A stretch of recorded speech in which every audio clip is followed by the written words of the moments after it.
কেতিয়াও পাহৰিব নোৱাৰা পাতলিব নোৱাৰা ধৰণৰ এটা দুখ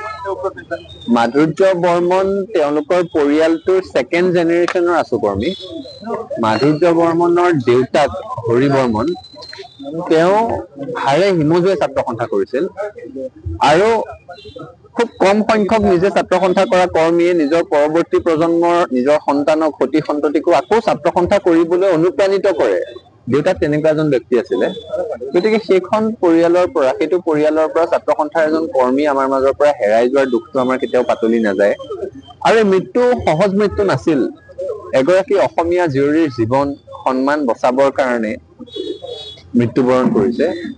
খুব গধূলিতে নগৰৰ ৰাজপথত হানি খুচি হত্যা কৰা হৈছে গতিকে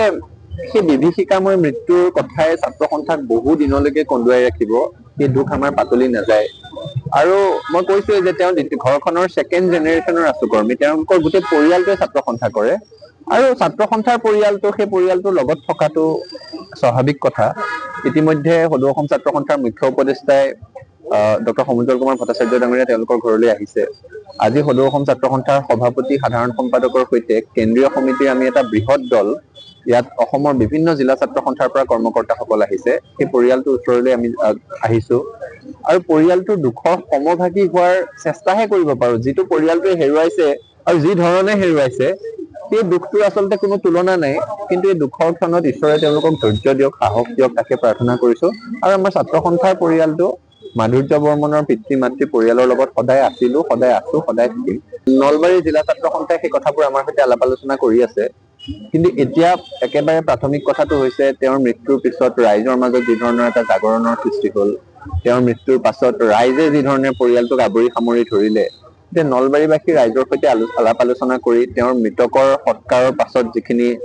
আধ্যাত্মিক ৰীতি নীতিৰে সৈতে কৰণীয় আছে সেইখিনি কি ধৰণে আগবঢ়াব পৰা যায় ৰাজহুৱাভাৱে শ্ৰদ্ধাঞ্জলি এটা কি ধৰণে জনাব পৰা যায় সেই সন্দৰ্ভত আমি আলাপ আলোচনা আগবঢ়াই আছো আৰু ইয়াৰ পৰৱৰ্তী পৰ্যায়ত মাধুৰ্যৰ স্মৃতি জীয়াই ৰাখিবৰ কাৰণে কি কৰিব পাৰি নলবাৰী জিলা ছাত্ৰ সন্থাই আমাক বিভিন্ন ধৰণৰ প্ৰস্তাৱ দি আছে সেই সন্দৰ্ভত আমি নিশ্চয় আলোচনা কৰিম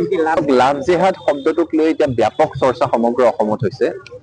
আৰু চাপৰিলে মেঘ নেৰাই বুলি এটা কথা কয় সেই ধৰণেৰে এই শব্দটোক আমি চৰ্চাৰ পৰা আঁতৰাই ৰাখিলেই শব্দটো কিন্তু সমাজৰ পৰা নোহোৱা হৈ নাযায় দুটা বেলেগ বেলেগ ধৰ্মৰ দুজন প্ৰাপ্তবয়স্ক ব্যক্তিয়ে স্বেচ্ছাই যদি বিবাহ পাশত আবদ্ধ হ'ব বিচাৰে তাৰ কাৰণে সাংবিধানিক বিধি ব্যৱস্থা আছে তাৰ কাৰণে স্পেচিয়েল মেৰেজ এক্ট আছে কিন্তু লাভ জেহাদৰ কথা আমি কিয় পাতিব লগা হৈছে কাৰণ একপক্ষীয়ভাৱে কোনোবা এটা বিশেষ ধৰ্মৰ যুৱতীক যদি প্ৰেমৰ প্ৰস্তাৱ দিয়াৰ নামত হাৰাশাস্তি কৰি থকা যায়